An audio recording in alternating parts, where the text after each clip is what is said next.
Finally Sharmishtha Panoli के case में दो ऐसे बंदे बाहर निकले जिनको मैं सैल्यूट करता हूं। एक का नाम है मनन कुमार मिश्रा जी और एक का नाम है आकाश द्विवेदी। मनन कुमार मिश्रा जी चेयरमैन रहे हैं बीसीआई के सिंस नवंबर 9 2014 में वो चेयरमैन बने थे। मार्च 2025 तक वो चेयरमैन रहे हैं। उसके बाद उन्होंने बीजेपी ज्वाइन कर ली, उसके एमपी हैं अब वो बीजेपी के, और अगस्त 2024 में वो एमपी बने हैं राज्यसभा के upper house of parliament. And उन्होंने जो इस केस के ऊपर बात करी, उन्होंने उसकी लड़की की गिरफ्तारी के बारे में बात करी। उन्होंने बोला कि गिरफ्तारी की उन्होंने निंदा करी है कि ये गलत गिरफ्तारी है, इसमें उसके जो राइट्स हैं उसकी अवहेलना की गई है, मतलब उसके राइट टू प्रोटेक्ट जिसका उसको अवहेलना की गई है।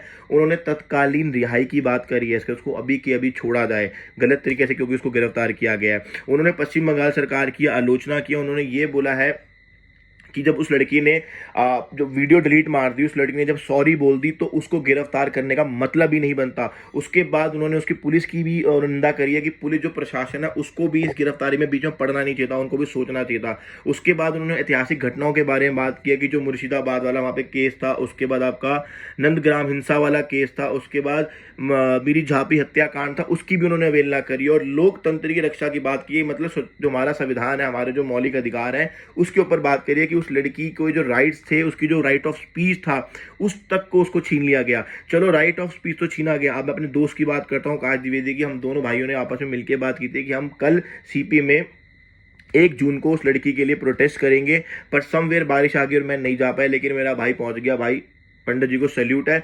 मतलब मैंने एक चीज देखी, जब वो पीसफुली प्रोटेस्ट कर रहा था उस लड़की के लिए, उसने कुछ शोर नहीं मचाया। उसने सिर्फ अपना जो उसने बैनर बनाया उसने हाथ में पकड़ा हुआ है, उसको पुलिस वाला आके रोक रहा है, उसको बोल रहा है यहाँ से चले जाओ, हमारे बड़े साहब से परमिशन लेके आओ। प्रोटेस्ट करने के लिए पहली बात किसी की परमिशन नहीं चाहिए होती है, और उसके बाद एक हिंदू आता है उसके उस प्रोटेस्ट में आके उसको मतलब सुना रहा है, उसके ऊपर चिल्ला रहा है, उसके बाद जाके वो एग्रेसिव हुआ है। आई स्वेयर अगर मैं वहां पे होता तो मैं हद तक हाथ भी छोड़ चुका होता इस चीज के लिए उसके ऊपर।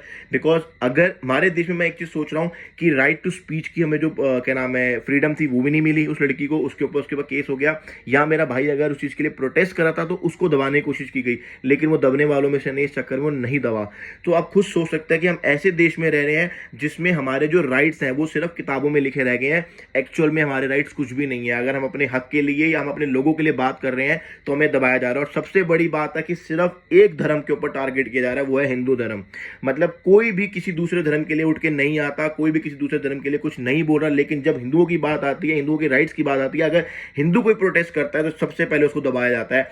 मुझे समझ नहीं आ रहा हम कौन से हिंदुत्व देश की बात कर रहे हैं आपकी। अब हम कौन सा क्या नाम है अपना अखंड भारत बनाना चाहते हैं। अगर अखंड भारत हमारा ऐसा लूला लंगड़ा होगा तो मुझे बिल्कुल अखंड भारत नहीं चाहिए। बिकॉज जहां पे राइट टू स्पीच की परमिशन नहीं है, जहां पे राइट टू प्रोटेस्ट की परमिशन नहीं है, वो पीसफुली प्रोटेस्ट कर रहा था, उसने कोई शोर नहीं मचाया। तो यहाँ बहुत बड़ी दिल्ली पुलिस प्रशासन के ऊपर, उस जो भी ये हेड कांस्टेबल था, जो भी कांस्टेबल था, इसके ऊपर एक्शन लेना चाहिए कि वो पीसफुली प्रोटेस्ट कर रहा, उसने किसी को कुछ गलत नहीं बोला, और यहाँ पे कांस्टेबल को उसको बीच में धमकाना नहीं चाहिए था, बीच में पड़ना नहीं चाहिए। ये बहुत गलत बात है। हर हर महादेव।